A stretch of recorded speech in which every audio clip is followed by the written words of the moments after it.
Hi, welcome to the Badass Breastfeeding Podcast. This is Dianne, your lactation consultant.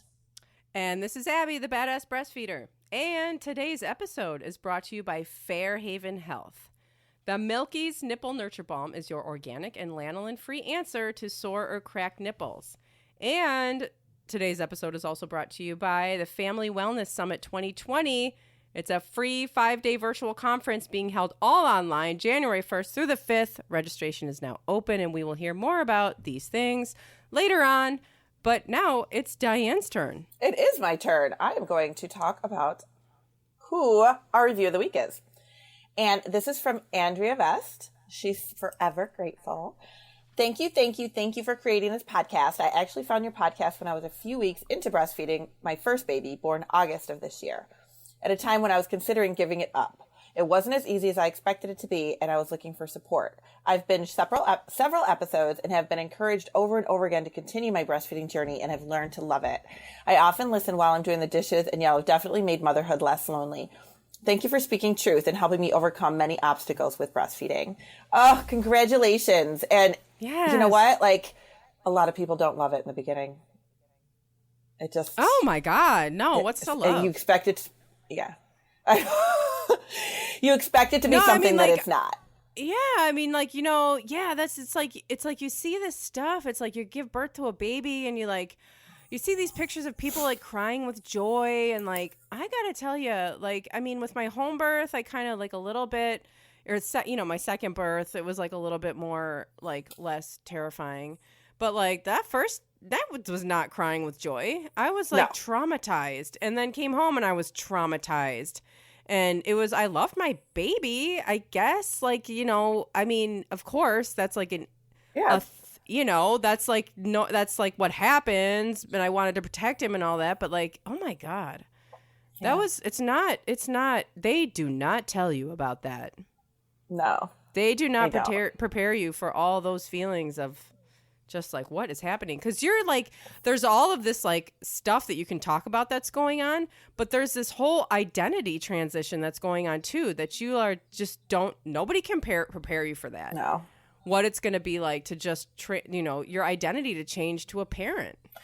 It is like, I remember very clearly with my first hating it. And just like latching him and being like, oh God, no, like you just don't, just hating it. And you do come to love it. And I remember thinking like, if I stop, I'll probably regret it. So I just need to like, push through.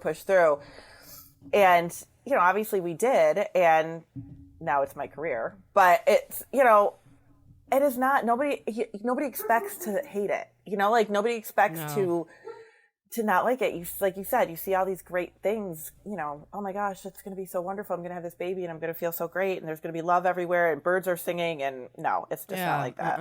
It's not like that in the beginning. No. And don't talk about it either, because then people are like, I mean, I'm saying that sarcastically. Yeah. Please talk about it. But like, if you talk about it, people are like, what? Well, you're not enjoying this? Look at this beautiful baby. You have a healthy, beautiful baby. Right. What are you not enjoying about this? I want to punch like, those you can't, people. I know. Like what in the world is to enjoy about like this scary ass time? I know it. So much happening there. So I'm glad you found us, and it's amazing.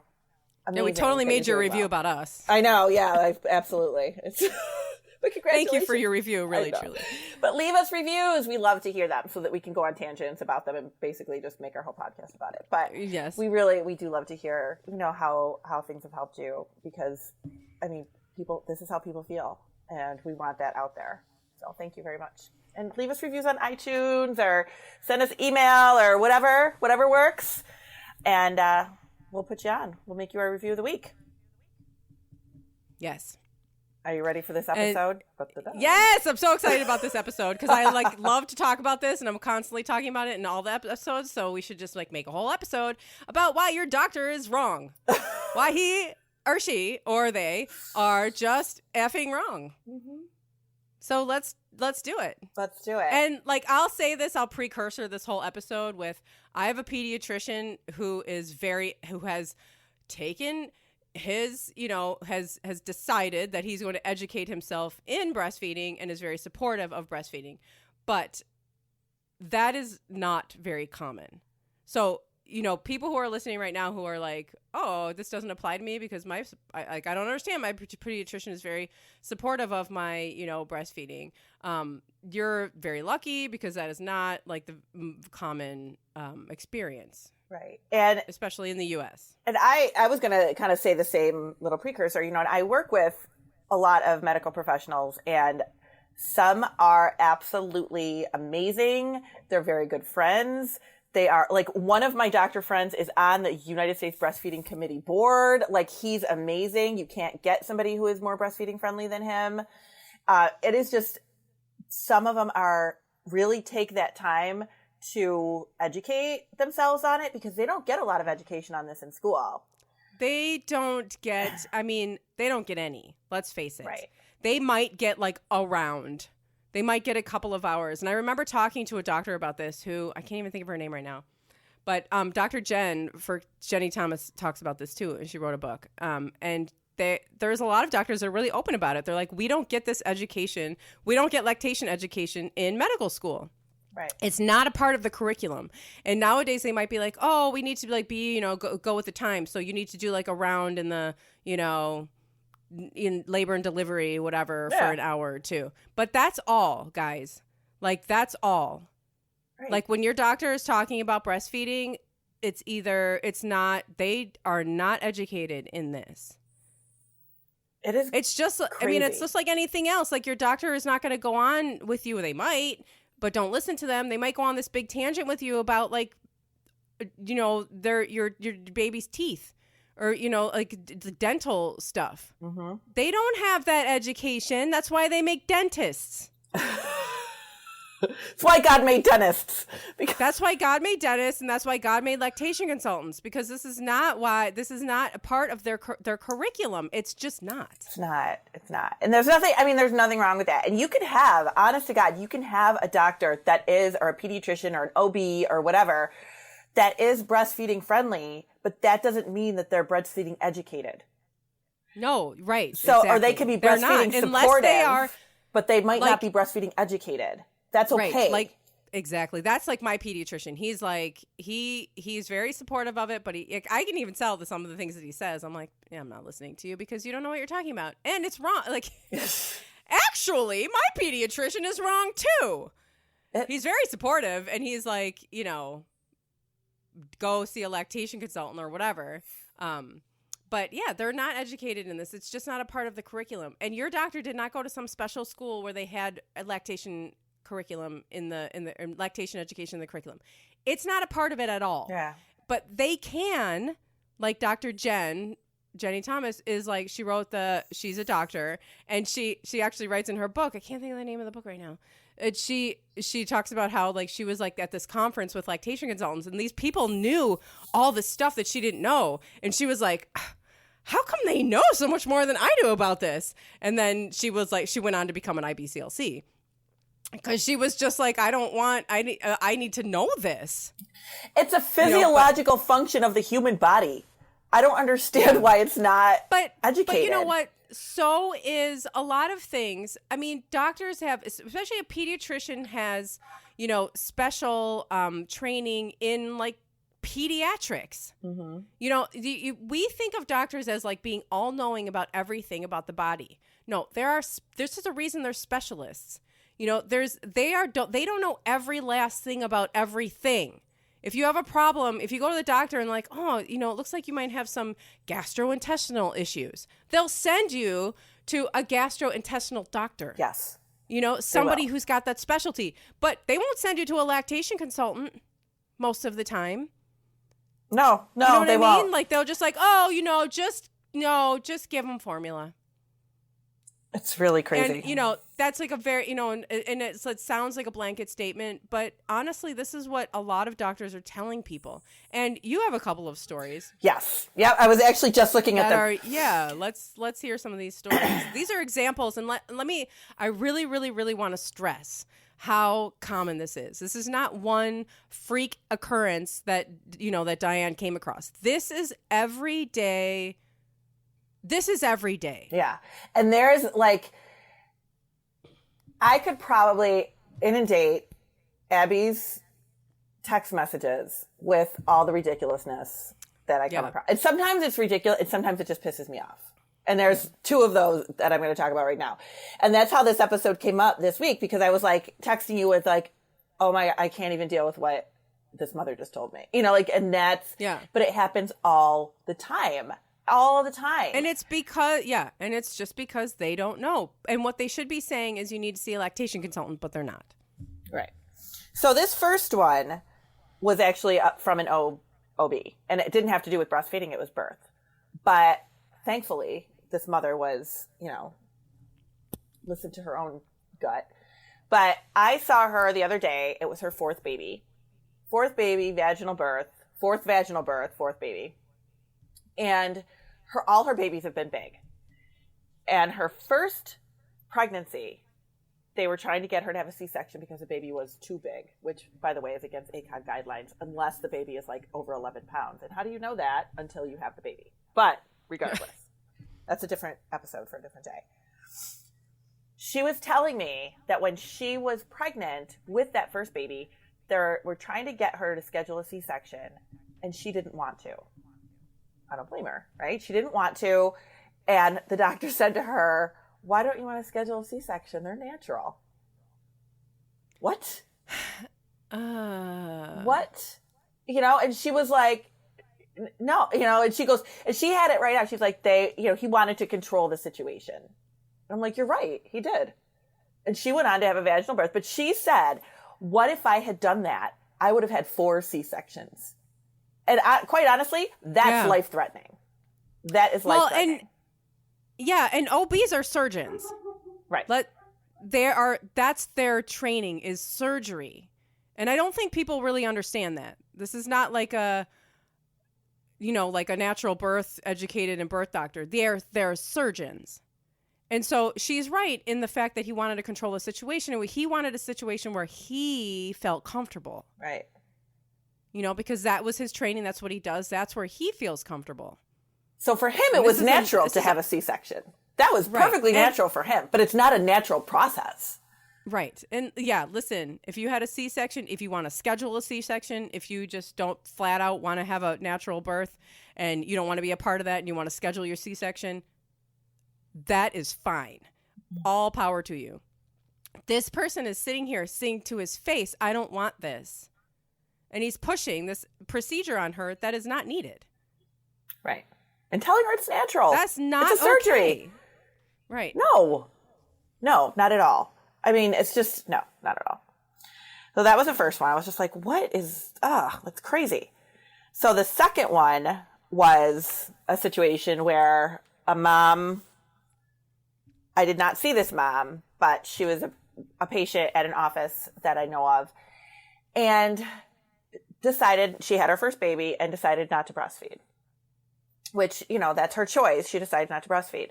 So she called the office to make her appointment for the baby, you know, her first pediatrician's appointment for the baby. And the receptionist was, you know, talking to the mom, making the appointment. And she said, they asked her, are you breastfeeding? And she said, I am not. But my OB told me to wrap my breasts really tight and don't touch them. She goes, I am big as a house and in so much pain right now.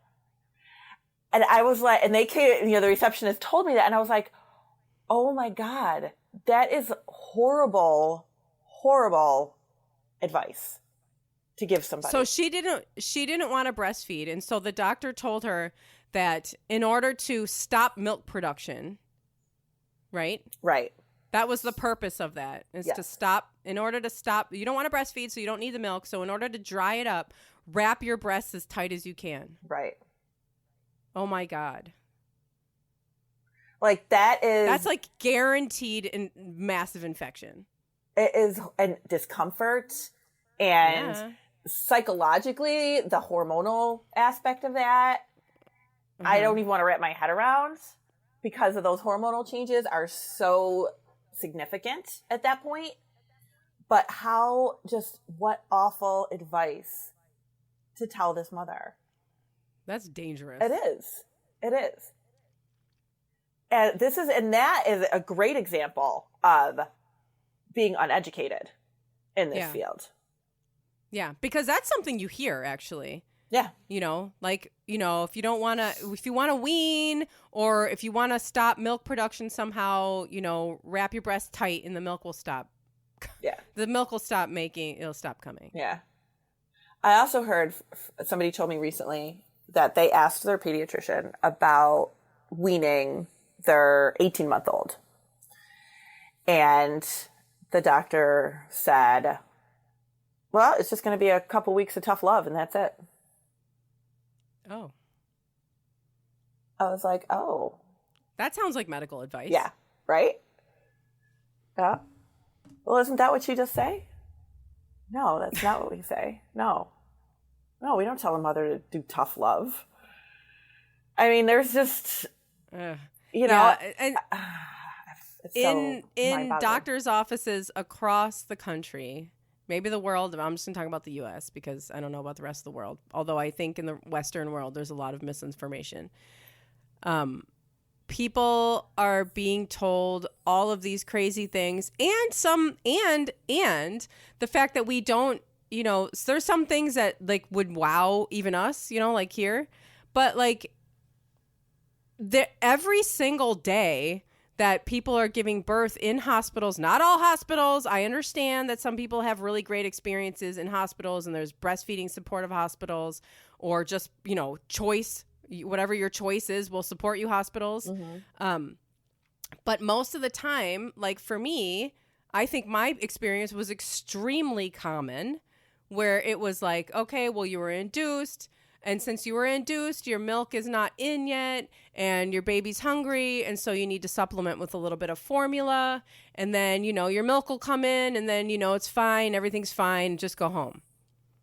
Right. And that's just like, that's the foot that so many people are being put on. You know, because again, we have like formula companies that are like sending free formula samples and huge monetary incentives to hospitals to push their product. And so it's become, you know, this kind of thing coupled with no lactation information and education going on with medical professionals.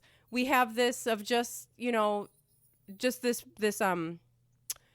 protocol, this kind of normal, you know, conveyor belt thing that goes on is just like, well, here, just supplement with a little bit of formula. Here, we'll send you home with this. Everything will be fine. And, you know, people are not getting the breastfeeding information that they need in order to be successful, if that's what they're trying to do. Right. From day one, they're being led by the blind. And I'm going to emphasize more on that after we hear from our sponsors. Oh, yes. Today's episode is brought to you by Fairhaven Health. If you are struggling with sore nipples, you need pain relief fast. And when sore nipples turn into cracked nipples, forget about it. It's enough to want to call it quits. Damaged nipples can cause real problems with successfully breastfeeding your baby. Check with a lactation consultant that your baby is getting a good latch, and get some Milky's Nipple Nurture Balm. Nipple Nurture Balm is formulated to soothe, protect, and heal sore or cracked nipples. This nipple balm is made with organic herbal ingredients and combined with natural moisturizers to help provide relief and to heal affected areas and even prevent cracks from reappearing. Nurture Nipple Balm alleviates the discomfort so the joy can be restored to your special bonding time. It is safe for both parent and baby, and there is no need to wipe it off before breastfeeding. Head to Fairhaven Health, that is FAIRHAVEN health.com, and use promo code BADASS for 10% off your purchase. And today's episode is also brought to you by the Family Wellness Summit. Dianne and I are a part of the Family Wellness Summit 2020, hosted by the Real Crunchy Mama, who you can follow on Instagram. This free 5-day virtual conference is being held all online, January 1st through the 5th, meaning you can watch it from anywhere, anytime, on any device. The summit is geared toward anyone interested in living a more natural lifestyle, and there are over 40 amazing presenters, including doctors, educators, and world leaders in holistic modalities, natural remedies, and family health care. Some topics include breastfeeding, midwifery, chiropractic care, homeopathy, herbal remedies, and much more. Registration has begun for the free pass, and you can pre-order an all-access pass for just $89. This is a great deal that gives you access to all the videos for 1 year plus extras, such as downloads, bonus videos, discounts, coupons, and special discounted packages created just for all-access pass holders. You guys are not going to want to miss this, so if you're a natural newbie or just crunchy curious or you are already a holistic mama, go to www.familywellnesssummit2020.com. That's www, make sure you do the www, I was told, familywellnesssummit2020.com, and register today. Registration is open, and today's promo codes and the sponsor links and everything can be found at badassbreastfeedingpodcast.com. Along with all of our breastfeeding resources, all of our other episodes, and information about scheduling your lactation consultation with Dianne, the lactation consultant. And also, I wanted to make sure that I told everybody that there is a 30% discount on all of the Badass Breastfeeding merchandise on my website. Go to thebadassbreastfeeder.com and 30% off. You don't need a code. There's shirts. There's thank you for nursing in public cards. There's keychains. There's all kinds of fun stuff for you. I think you will like it. It's thebadassbreastfeeder.com. And it's all 30% off. So get it because I'm getting rid of it. So go and get it before you can't get it anymore. Who doesn't love a sale? Right. I know. And for the holidays, get it for yourself. Yeah. So choices. Like you were talking about choices, you know, and I think one of the things that really kind of gets me going a lot and makes me really nervous is that we're taking choices away from mothers when it comes down to breastfeeding. And if you're giving bad breastfeeding and advice and birth, right. If you're giving bad education, bad advice, misinformation, you're taking their choices away. And I tell moms all the time, like, there's nothing wrong. If you don't want to breastfeed exclusively, if you don't want to breastfeed, if you want to, because people say, oh, if it's not working, it's okay. You can formula feed. There's nothing wrong with that. There's something wrong with it if it's not what you want to do. Exactly. Then there's something wrong with it. If you want to be a breastfeeding mom, if this is what you envisioned for your baby, then you should be able to have every opportunity to do that. You shouldn't be given misinformation by somebody like, you know, we talked about this on the Myths episode a few weeks back, where that one nurse told the mom, well, some babies just aren't bottle babies. Some babies are just bottle babies. Like, no, that's not true. Like, some babies are bottle babies, yes, because that was the choice of the family, not for a mom who wants to breastfeed her baby. You know, and that kind of information can be damaging. Thankfully, the mother that she said that to was a second-time mom who had exclusively breastfed her first baby. So she was just kind of like, yeah, whatever, I'm not listening to you. And knew who her contacts were and where her support lies.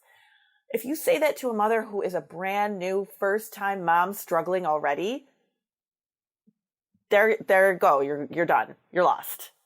Because then you think, okay, it's not going to work. Some babies, this is just what they do. And now I don't need to look further for help because there is no help for me. I can't help the baby. The baby's just not a breastfeeder. And you hear that all the time where people say, oh yeah, my baby just didn't want to breastfeed. My baby just, you know, they just wouldn't do it. They just didn't want it. Really? Yeah. I just don't, it's sad. And that's sad to me. yeah. And that coupled with somebody just going like, you know, it's okay. It's just formula feed, you know, they're just, you know, a bottle baby. Yeah, they're just you a know, bottle and baby. then you have like, you know, then you have people it just leaves people, it's so insulting and so disempowering and so demeaning to not have, you know, to be given the opportunity for something that is time sensitive. You know, you won't get it back. You know, you have to, you know, this is, and it's going to, you know, these decisions these decisions early on, this support early on, this is what's setting, this is the foundation. And, you know, it's so sad. And I don't think that we realize like how much there is a lack of knowledge coming from people who are giving us guidance. Right. And it's just, go ahead. That's crazy. I like to ask nurses and doctors sometimes straight out, kind of put them on the spot. Like I was doing breastfeeding class the other day, and I had a new lactation consultant instructor with me who is learning how to do class. And she was also a labor and delivery nurse. And she had a student with her. So she was like, can my student also sit in on class? And I was like, yeah, that's great, whatever. But we were talking, we had this class full of, new parents or new soon to be parents. And we brought that piece up about, the education being so limited for nurses. And we kind of put that nursing student on the spot. And we were like, what, did you get anything about breastfeeding? She goes, no, not in nursing school. She goes, they might say it's good, you should breastfeed, but that's it. They don't give you the education behind it. They don't give you the knowledge base to help somebody with it or what kind of advice you should give. They might tell you, a little bit about learning a little bit about, why breastfeeding's good, but that's it. And it's so now we're setting these people free to give advice that they don't have any education on. Right. And so if you think about where does medical curriculum come from? Who's writing the medical curriculum? Right. And how recent is it? Well, and it's, yeah, right.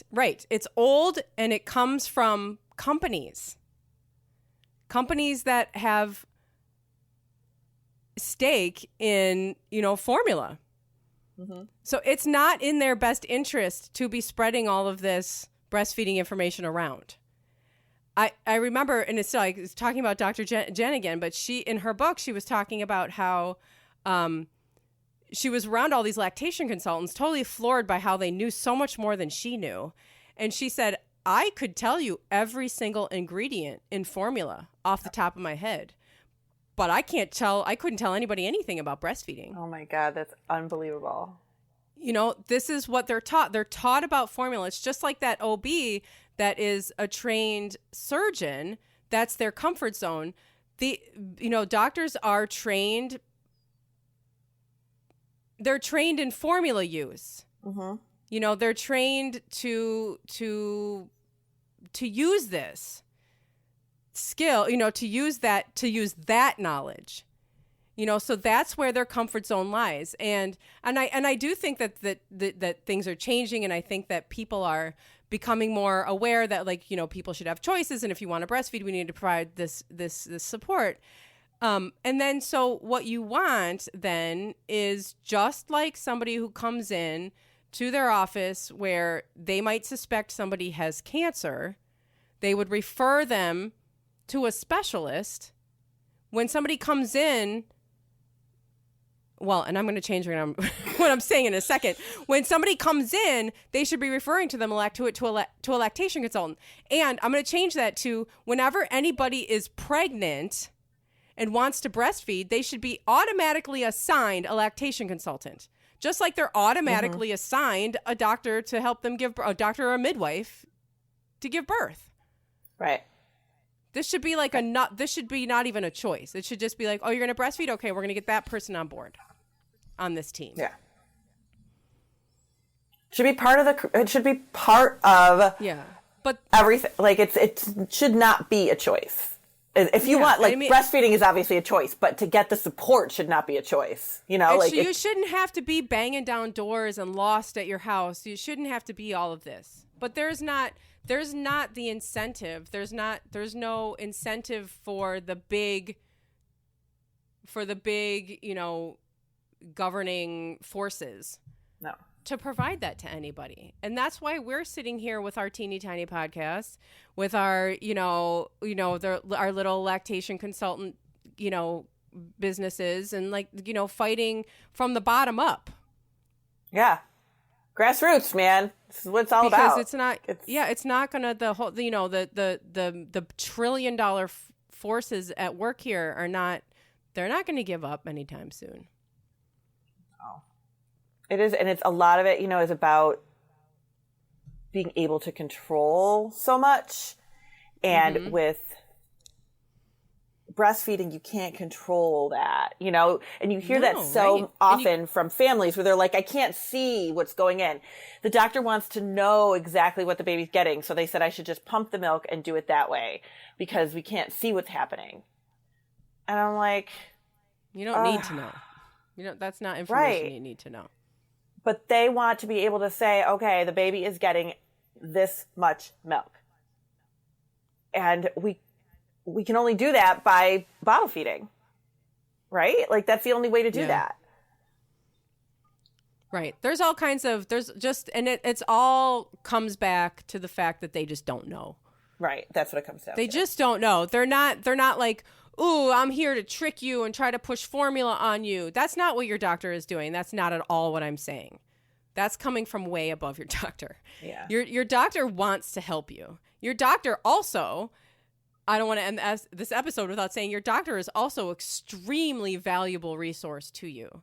Mm-hmm. You know, your doctor is like for medical information, like perfect. You know, that's what you need them for. But when it comes to lactation, this is a breastfeeding podcast. We're talking about breastfeeding. This is not your reliable resource for information and for support. It is not your doctor. And what they are telling you about breastfeeding is likely wrong because they are not trained in that.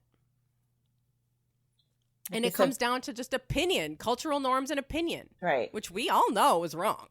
And like you said, they can be supportive, but it doesn't mean that, because they can say to you, gosh, we know breastfeeding is the best thing. We know you want to breastfeed your baby, but the baby just isn't gaining like we need, we think the baby should be. So you need to start adding in some formula. Like they can be breastfeeding supportive, but it doesn't mean they have the right answers or know or can determine why that baby is not gaining. You know, like just using that as an example. That is where they need to say, gosh, we're really breastfeeding supportive. Your baby isn't gaining the way we want them to be gaining. We think you need to contact a lactation consultant at this point. Here's who we would recommend to you. That's what should be happening. That's like, it's so easy too. Just like print out like a few numbers in the area and hand them out to people who are breastfeeding. Mm-hmm. You know, here, contact one of these people. They'll help you with that. It's so much easier than just like trying to come up with some answer, you know, out of your butt. And then you look like a fool. You know, I have families all the time that lose complete faith in their provider because of this. Like, that's not okay. Yeah. That's not okay. Like, there could be a perfectly wonderful, educated doctor in every other way, but then they'll lose faith in that person. Yeah. And so some of the common things that you might hear, and we hear these things all the time, are like, your breast milk doesn't have any nutritional value anymore, or, you know, it doesn't have enough calories or fat, so you need to switch to cow's milk. Your baby's not gaining enough weight, so you need to supplement.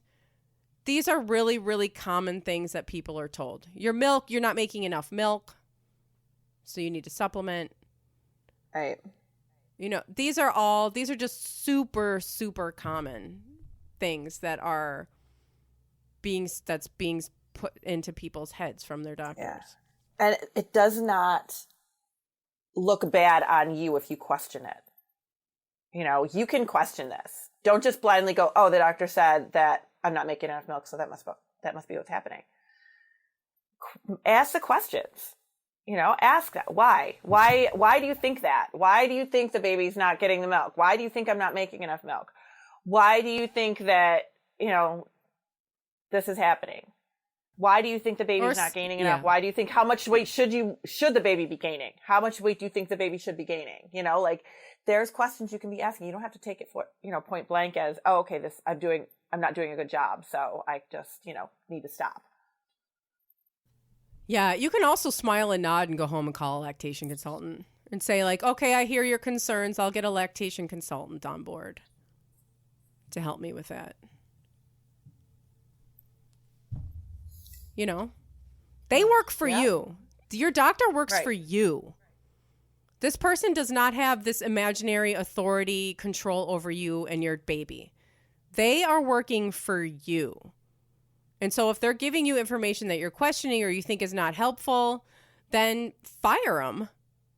And if you can't do that, you live in some area where there's not a lot of people, whatever, then try to get a lactation consultant to deal with the breastfeeding side of things. Right. I've had plenty of families that were like, I really like my pediatrician. I just don't talk to him about breastfeeding. But I like him for everything else. Same with OBs. Same with, usually with, I've got a couple midwife friends that are like, I don't do the breastfeeding piece of things. I'm just going to send them to you because that's not my part. I don't pretend to know it. I don't understand. That's not what I do. So I'm just going to have somebody else take care of that for me.